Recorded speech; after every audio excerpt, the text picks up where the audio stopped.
research gap, research problem, and literature review. These three are essential in any form of research you intend to engage in. Like I said in the previous video, I mentioned that your research must have a problem. Research problem is the issue that you actually intend to investigate in your study. The gap will also help us in order to identify the problem. There is problem, there is gap, and we also need literature review.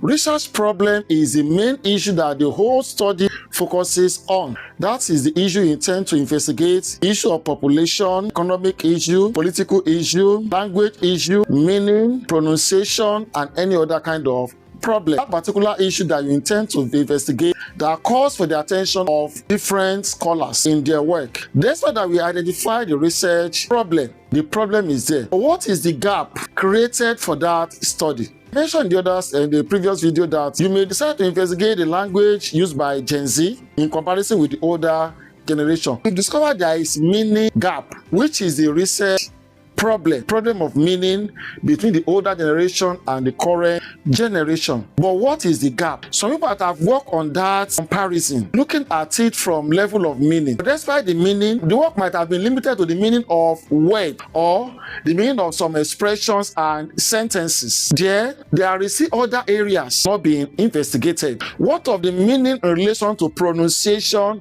of those words? Are the pronunciation of those words creating meaning problem? Or do we need to look at the meaning in context, which has to do with pragmatics? Meaning different from general meaning, but meaning in a particular context.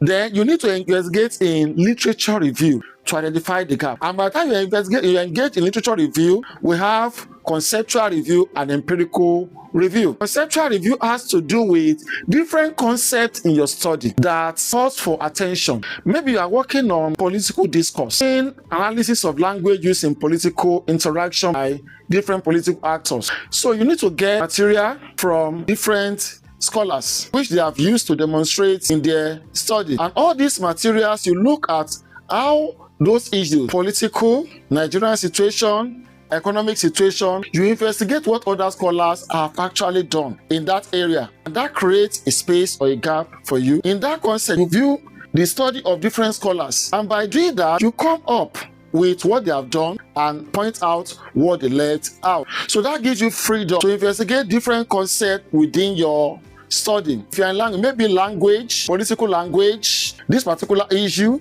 politics and society, politics and governance, politics and religion, what other scholars have done in relation to that must be investigated. And you review the work of those scholars and write on them to show their views on different